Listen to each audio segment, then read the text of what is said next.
Welcome to The Free Will Show, a podcast that provides a beginner-friendly introduction to free will while also exploring cutting-edge developments on the topic. I'm Taylor Sear. And I'm Matt Flummer. In this episode, we talk with Alan Rhoda about advantages and challenges of various models of providence and free will. Thanks for listening.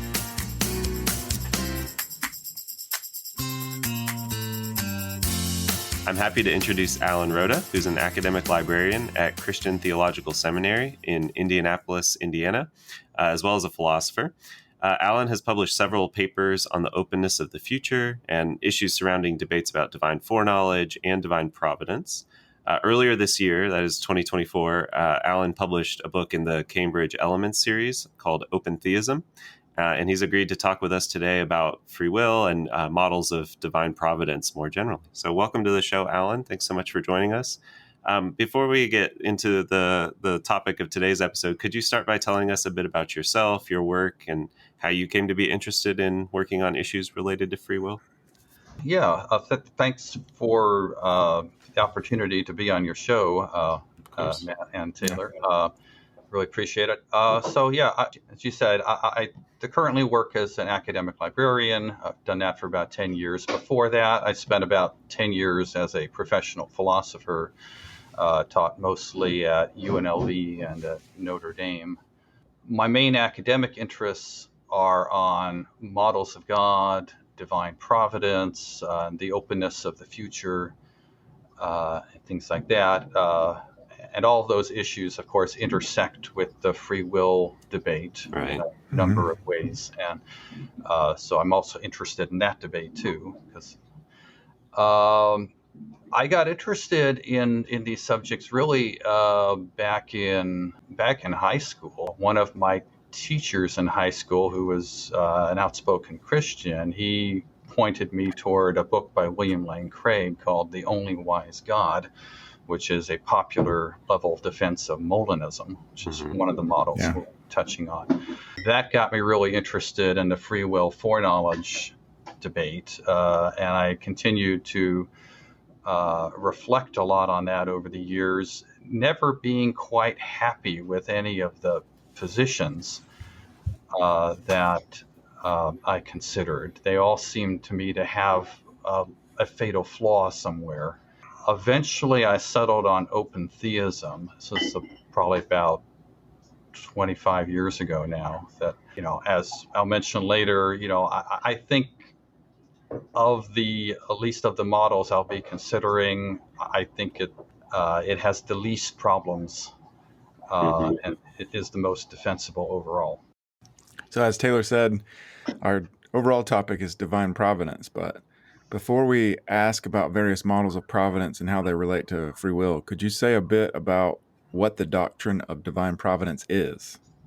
Yeah, I think the simplest way to put it is to say that divine providence includes all the ways in which God provides for or could provide for creation, where creation is understood inclusively as all non-fundamental reality.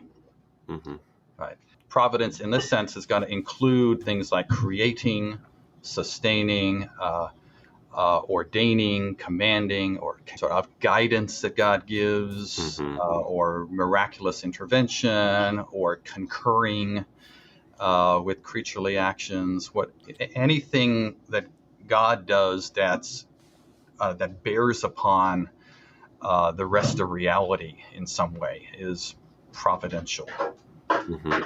In several earlier seasons of the podcast, but one in particular where this was the focus, we've talked at length about divine foreknowledge and free will. Even though we weren't directly concerned with providence in those discussions, it occasionally came up. Some of the models that we'll talk about, you already mentioned Molinism, will sound familiar to regular listeners. We'd like to give our listeners an overview of the various models, starting with divine or theistic determinism, and then turning to Molinism, open theism, and finally to process theism. Let's start with theistic determinism. Could you describe this model of providence and tell us about what views of free will could sort of fit with it? Sure. As you know, there are a number of models that I want look at, a total of 4. These are not the only models possible, but I think between them they do a good job of exploring the space of providential possibilities, Mm-hmm. at least under a broadly a monotheistic conception of God, understood as a unique and metaphysically foundational and maximally great agent. Mm-hmm. To keep things simple, I'm going to describe these 4 models at a high level of generality. That means that each model can be developed in lots of further ways to generate more specific models. And some of those more specific models may have different implications for free will than the base model does. Mm-hmm. So just that caveat. Yeah. All right. So looking at theistic determinism, what this model says is that God is the sole ultimate foundation of reality and the sole ultimate sufficient cause of all events. So whether directly, that is through primary or God to creation type of causation, or indirectly, that is through the secondary or creation to creation causation, God causally determines everything that ever happens and is therefore a thoroughgoing and all controlling micromanager. Okay. Mm-hmm. At this point, I should probably add, as an aside, that when speaking of determinism in this context of divine providence, I mean with respect to all primary and secondary causal factors combined. I do not restrict determinism, as many philosophers do, to matters of secondary causation alone, like past events and laws of nature. Mm-hmm. Okay, so if I describe a model of providence as indeterministic, I mean that it denies both primary and the secondary causal determinism. We might call the strictly that determinism about the secondary causes alone. I might call that like narrow determinism, right? And the combination of primary and the secondary causal determination, we might call that broad determinism, perhaps.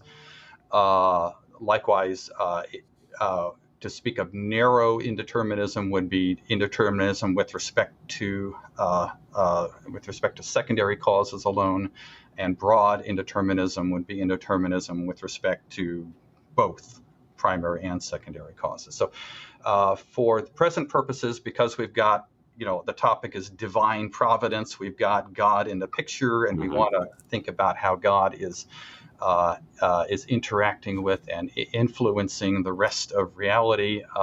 It's the broad senses of these terms that I chiefly have in mind.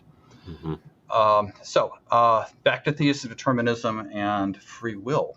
I would say that theistic determinism rules out broad indeterminism, and therefore what we might call a broad form of libertarianism. But it can perhaps accommodate a sort of narrow kind of libertarianism. Hugh McCann would be an instance of a person who holds this view. He styles himself a libertarian about free will, but he's also a theistic determinist. So he doesn't believe that secondary causal influences on our free choices are narrowly determining. That is, past and laws of nature aren't determining us. But he also believes that the combination of the secondary types of causes and God's primary type of causal influence is broadly determining. Mm-hmm. So that would be a sort of libertarianism that you could fit with theistic determinism. It probably should also be noted as well that a theistic determinist could affirm a proximate kind of notion of sourcehood, but not, I think, ultimate sourcehood. Because God is if God is the ultimate sufficient cause of everything, then you don't have ultimacy there. So if, as Robert Kane has argued, for example, if free will requires that we sometimes perform self-forming actions for which we are ultimately responsible, well, then theistic determination is going to rule out free will for creatures. Independently of that, there are, of course, some versions of theistic determinism that do rule out any meaningful sort of creaturely freedom. Perhaps the most extreme version is known as occasionalism, Mm-hmm. and this says that God is not only the ultimate sufficient cause of all events, but the only cause Yeah. of all events. And if that's right, then creatures can't do anything, much less act freely. Most theistic determinists, of course, don't go that far and would be compatibilists of one sort or another. Yeah. The next model of providence is Molinism that Taylor already mentioned. We dedicated an episode to the model in our season on divine foreknowledge, but could you give a brief description of this model too and say what view of free will fits with this? Sure. Like theistic determinism, the Molinist view holds that God unilaterally ordains all events. You know, God is a thorough micromanager. But unlike theistic determinism, Molinism denies that God is the ultimate sufficient cause of all events. Now, you might wonder, how can God pull this combination off? How can God micromanage without causing? According to Molinism, God can pull this off because alongside God, there exists a metaphysically fundamental and modally contingent body of information. God has no say whatsoever about the content of this information or its existence. This contingent information informs what Molinists refer to as God's middle knowledge. It consists of true conditionals specifying how every logically possible and fully described, broadly indeterministic scenario would play out. These conditionals are often called counterfactuals of creaturely freedom or conditional future contingents. But in any case, because God has no say regarding this information, it provides an external constraint on God's creative options. But with this conditional information in hand, God can consider all of these indeterministic scenarios, decide which ones God wants to actualize, and in so doing, know or ascertain with certainty exactly how those scenarios are going to play out. So that's kind of how the Molinist gets their cake and eats it too. You have the micromanaging God without the omni, without him being all determining. Mm-hmm. With respect to free will, Molinism is explicitly a libertarian position, at least with respect to creaturely freedom, or I'd say human sort of creaturely freedom in the actual world. Mm-hmm. The broad description of Molinism I have given is, however, consistent with the possibility that there is no free will whatsoever, or that there is only compatibilistic free will.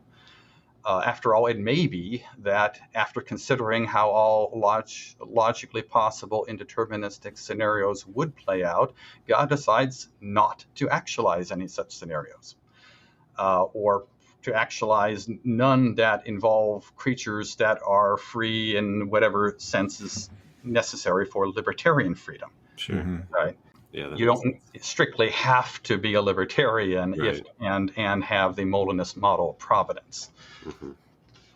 So you'd lose much of the motivation for the model if you weren't. Right. So, yeah, that makes sense. Well, the third model that we'll ask about is one that you've written a lot about, open theism. What is this model, and how does this view relate to debates about free will? Yeah, okay. Open theism. This is my preferred model of the ones we're talking about.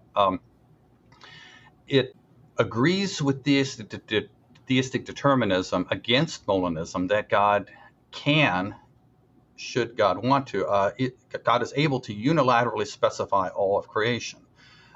So in the beginning, there was God and God alone. There was no so metaphysically type of fundamental information that was floating out there that constrained God's options. Okay, so middle knowledge is out of the picture. Mm-hmm. But open theism is going to differ from both theistic determinism and Molinism by holding that God ordains only some events. God on this model is not a thoroughgoing micromanager, but has chosen to create free creatures and to delegate some details of creation to them.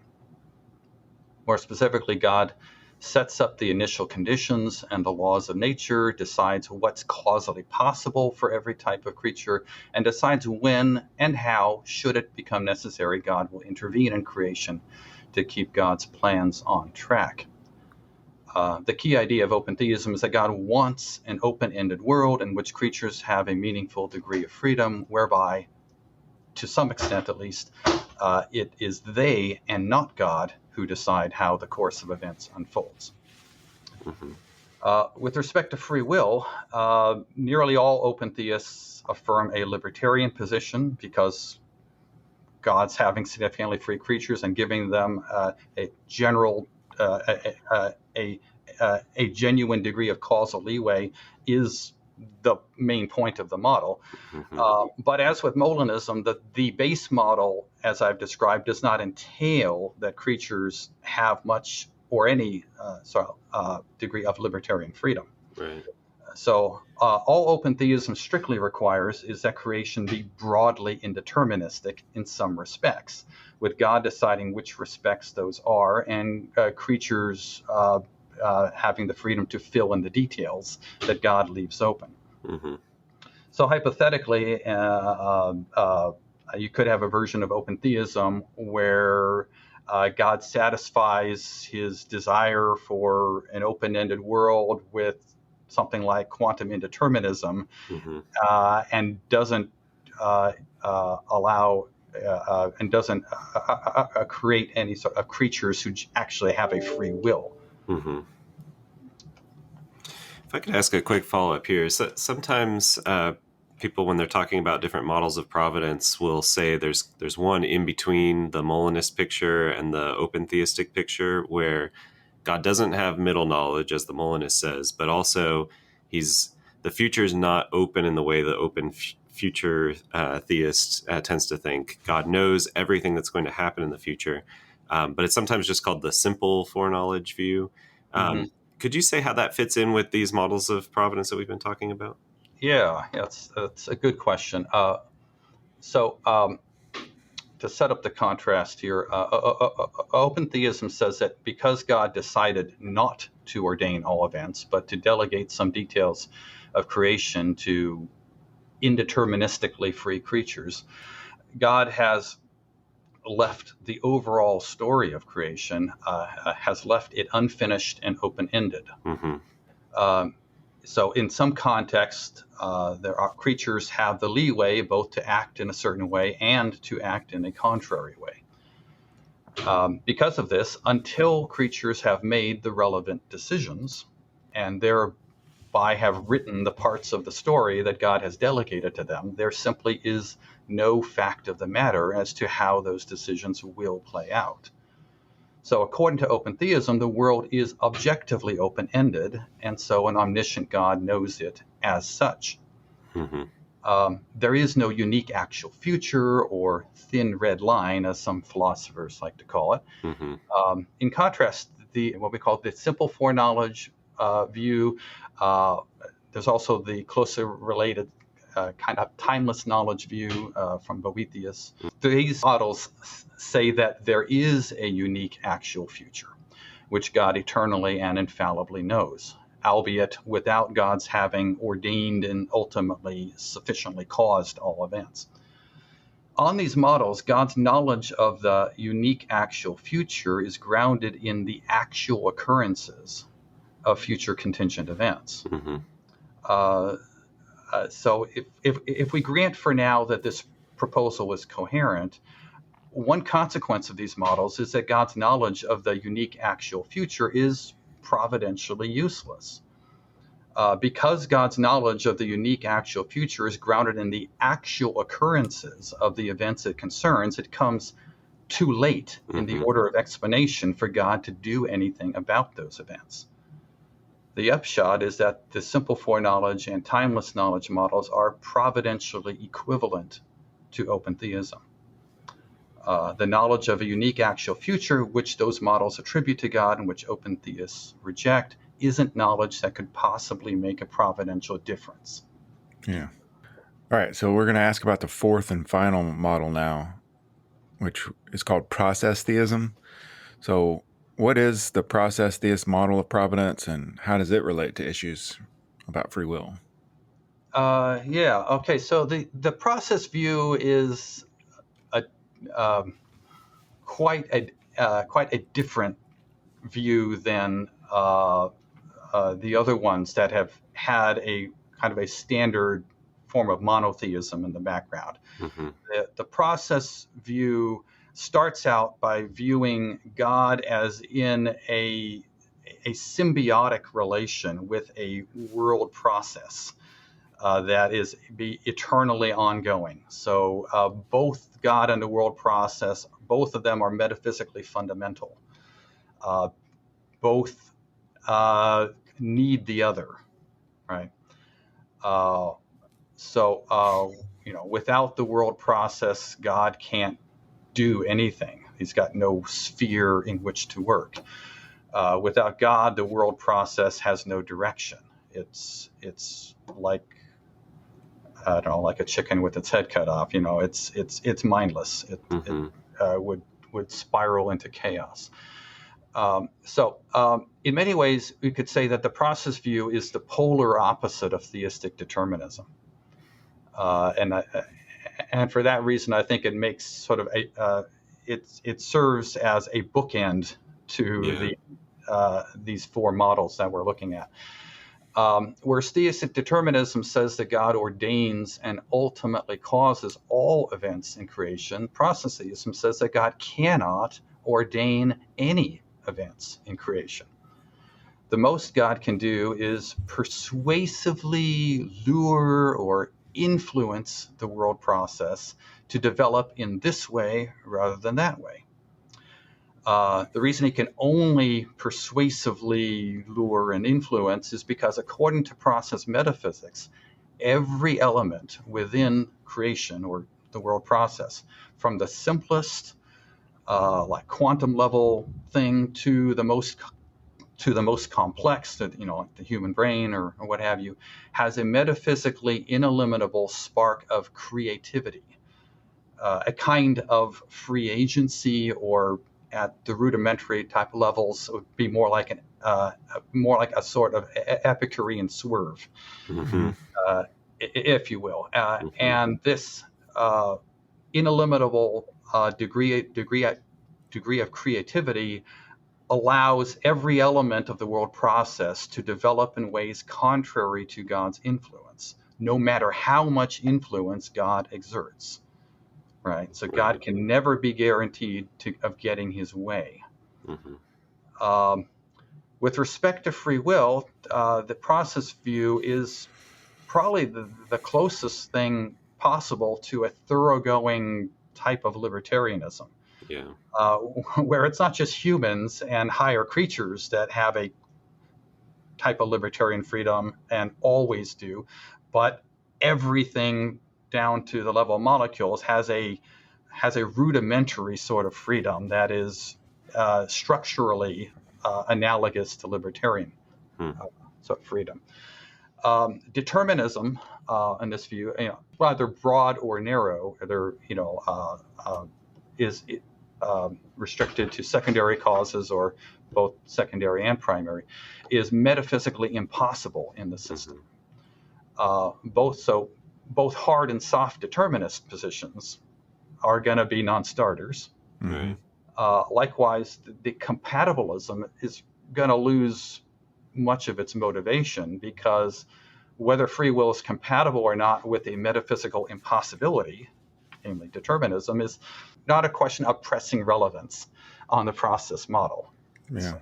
Right. Purely hypothetical at that point. Mm-hmm. Yeah.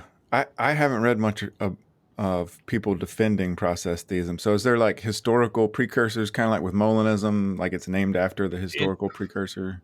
it really gets its start with the work of Alfred North Whitehead in the early 20th century, and then was picked up by Charles Hartshorne and it's and a number of others since. It's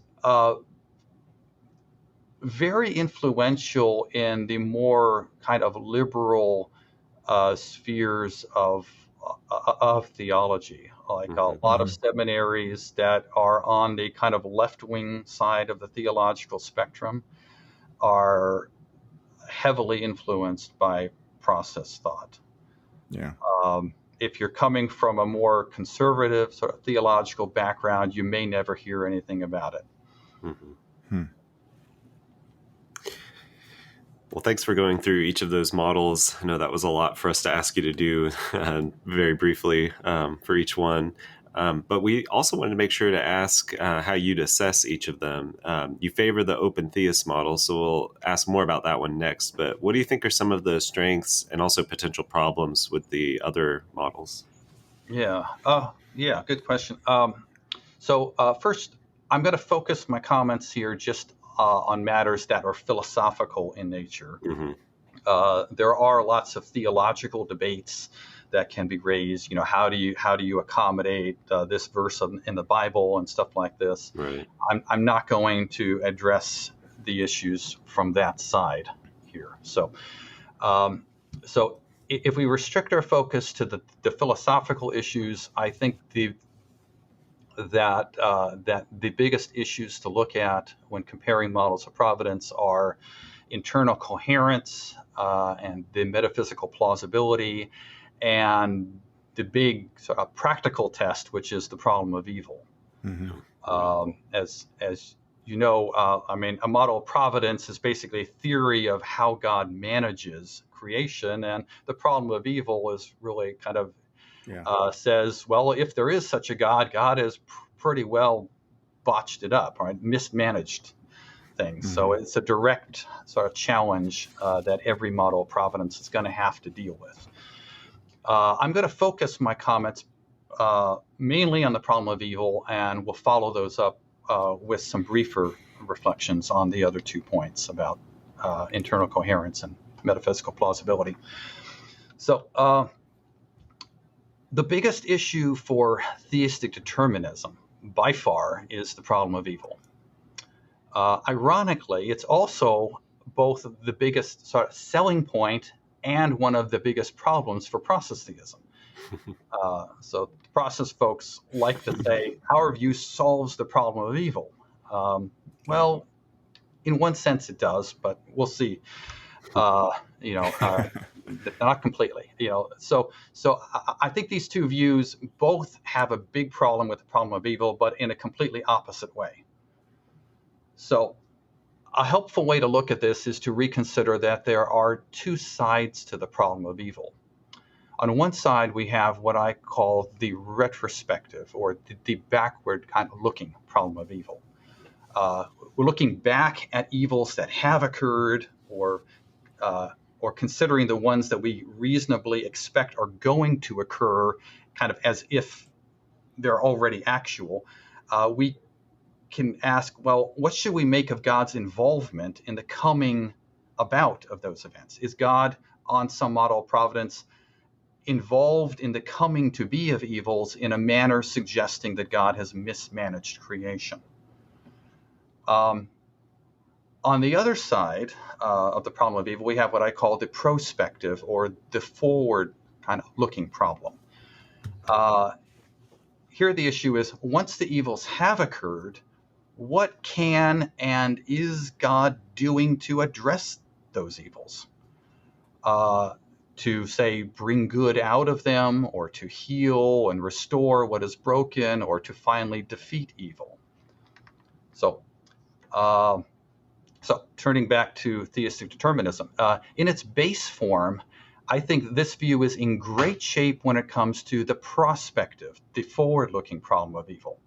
A God who can and does ordain everything that ever comes to pass and is causing every event, obviously has the power to defeat evil once and for all and to ensure that every creature winds up with a life worth living. If not in this life, then in some sort of afterlife. Right? But I think theistic determinism fails rather spectacularly when it comes to the retrospective problem. That is, God's involvement in the coming to be of evils. Thus, if God is the ultimate sufficient cause of all events and unilaterally ordains whatsoever comes to pass, then it's very hard to see why God couldn't have achieved whatever goods God is aiming at in creating without far less severe and far fewer evils than there actually are. In short, on theistic determinism, God has the power to make everything right in the end, and that's a strong positive. But God is also ultimately the one who made everything go wrong in the first place, and that's a huge negative. In contrast, polar opposite of that, the process theism has an easy time with the retrospective problem of evil, because in this model, God always does God's best to prevent any evil that isn't strictly necessary for a greater good. So we can't blame God if the world process sometimes cooperates with God and sometimes goes contrary to God's will. But process theism also fails, again, quite spectacularly when it comes to the prospective problem. The problem here is that the process God doesn't have the power to guarantee any results in creation, much less that any creature, whether in this life or the next, winds up with a life worth living. And even if, by some highly improbable kind of sequence of events, the entire world process develops into a heavenly paradise under God's influence, due to the metaphysically ineliminable, indeterministic tendency to swerve that pervades the system, it is virtually inevitable that all hell will break loose again and again and again, world without end. On process theism, God doesn't make anything go wrong, and that's a strong positive, but neither can God effectively make anything right in the end, and that's a huge negative. Yeah. Turning to Molinism. Molinism, I think, is in a similar position to theistic determinism, but slightly better with respect to the problem of evil. So God doesn't ultimately cause all evil. That's a plus. But God does unilaterally ordain the actuality of every instance of evil that ever occurs. That's a big negative because, again, it's very hard to see why God couldn't have achieved whatever goods God is aiming at in creating without far fewer and far less severe evils. The Molinists may try at this point to, say, blame the middle knowledge. God just didn't have any worlds where they significantly sort of improved kind of balance of good over evil available because of the constraint that middle knowledge provided for him. But it doesn't seem to me that this constraint plausibly does as much as the Molinist might hope. So if you consider the infinite number of possible free creatures and hypothetical scenarios described by God's middle knowledge, it seems incredibly likely to me that God could have accomplished God's goals for creation with, at the very least, a lot less moral evil. Moving on, open theism. Of course, no model has an easy time overall with the problem of evil. It's a huge and difficult problem. But I think open theism, in its best forms, significantly mitigates the major weaknesses of the other three models without incurring any other major liabilities. So with respect to the prospective problem of evil, the forward-looking, what can God do about evil once it's there? Open theism affirms, along with theistic determinism and Molinism, that God can and does work effectively to make things right in the end. As for the retrospective problem of evil, open theism has a significant advantage over theistic determinism and Molinism regarding moral evil in particular. On those models, God never merely permits moral evil, but specifically ordains each and every instance of it. On open theism, in contrast, God does not ordain every event. And so the open theist can say that God merely permits moral evil. That is, God merely wills the possibility of moral evil for greater good, but never wills the actuality of moral evil. This meshes well with the intuitions that moral freedom is a positive, enabling good, and that moral evil is often, if not always, something tragic, something that makes the world overall worse than it otherwise could and should have been. Yeah. So that's my spiel on the problem of evil. Can I ask a clarifying question about open theism? So, the way it's phrased is that there are no truth values to future contingents. Is that, or maybe they're all false? I guess depending on which open theist you ask. Yeah. There's no complete true story of the future. There's no unique actual future. One of the advantage, it seems, is for when you were talking about the problem of evil, is that God can do something about it. And I guess my question is, once God makes up his mind that he's going to do something, then is there a truth value about what he's going to do in the future? Yes. Yeah. Okay. I mean, like, what's going to stop God? Right. Yeah.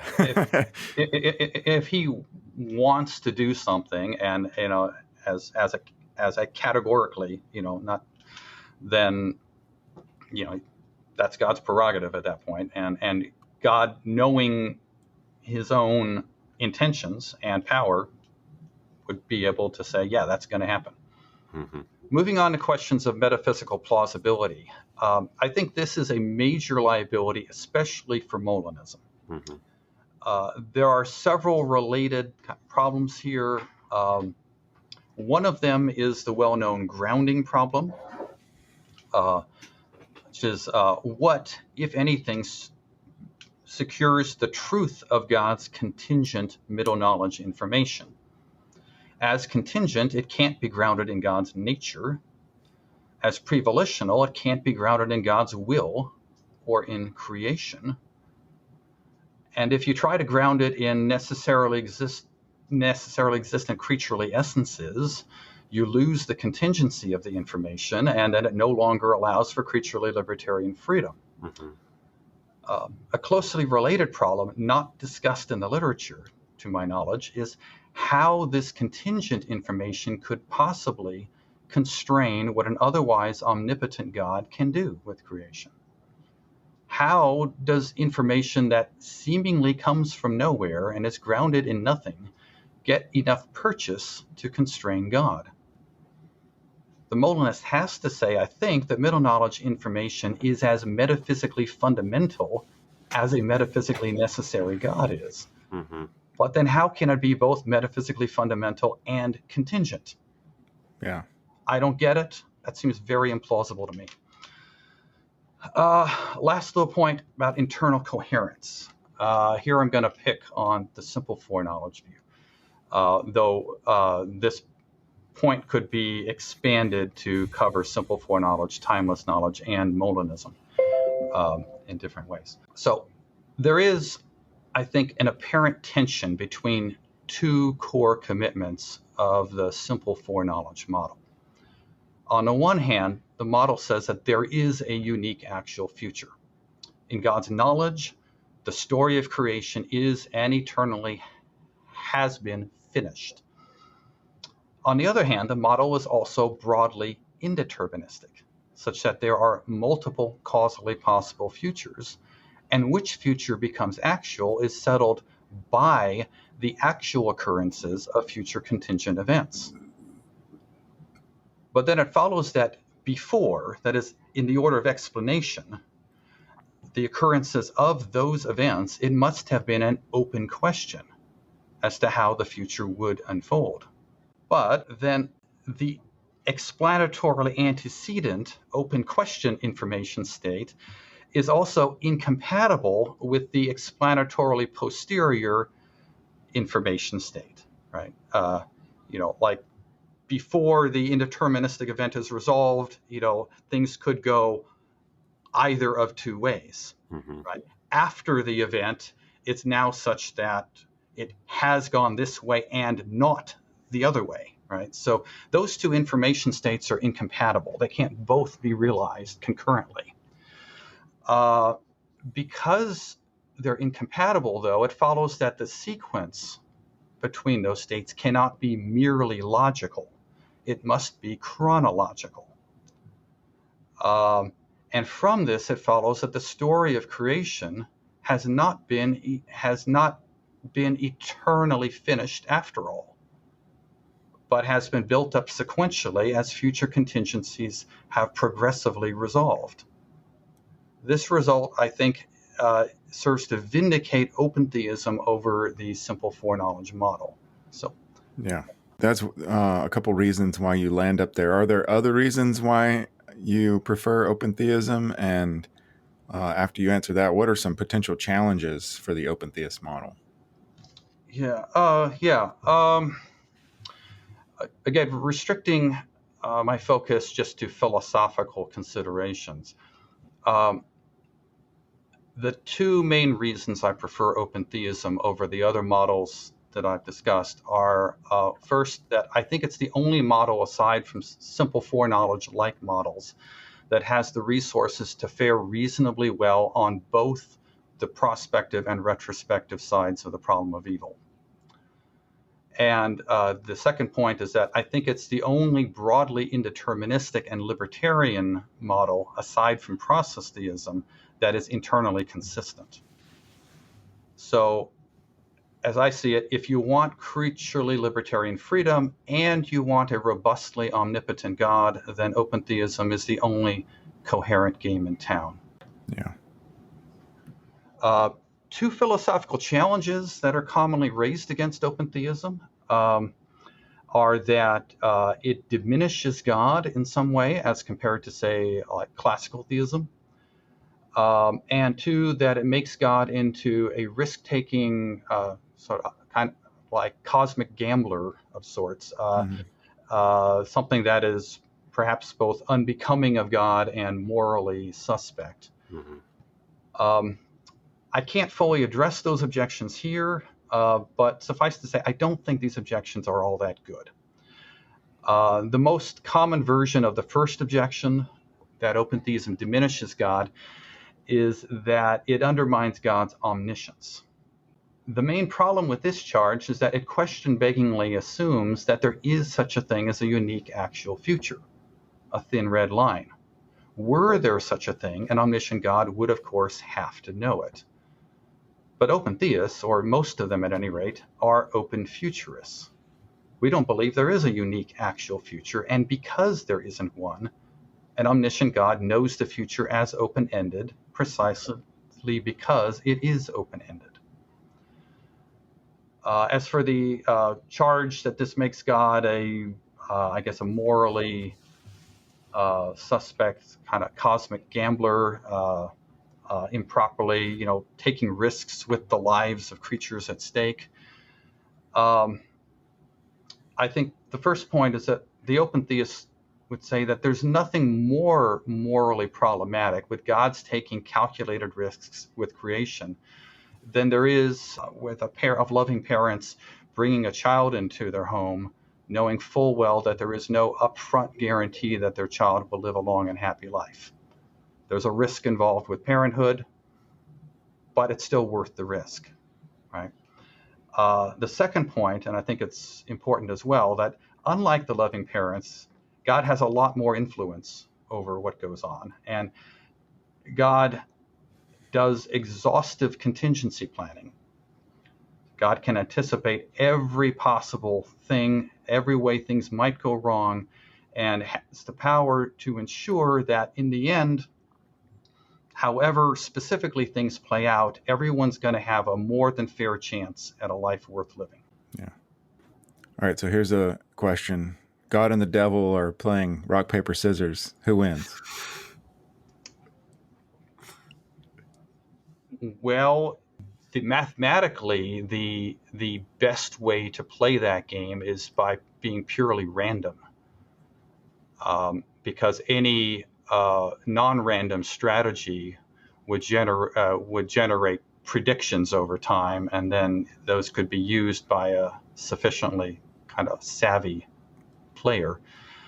It depends how smart the devil is, I suppose. If the devil is capable of keeping track of of playing that game in a perfectly random way and keeping track of all of God's sort of guesses, then I think it should end in a tie.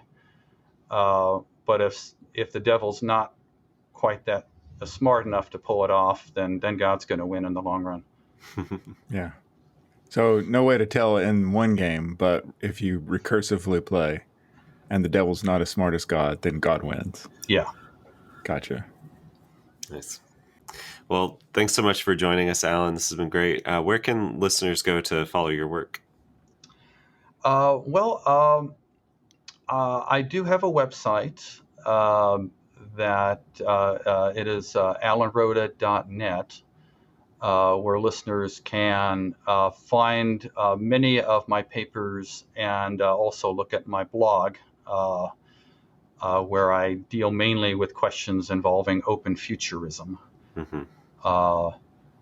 and related issues. But I would also recommend, as you mentioned at the beginning, that people interested in these topics look at my book, which is recently published. It's a Cambridge Element on that's titled simply Open Theism. Cool. Yeah. Thanks again for joining us. Thanks for having me. I appreciate it. Yeah, you're welcome. In our next episode, we'll talk about petitionary prayer and divine freedom, and our guest will be Scott Davison, professor of philosophy at Morehead State University.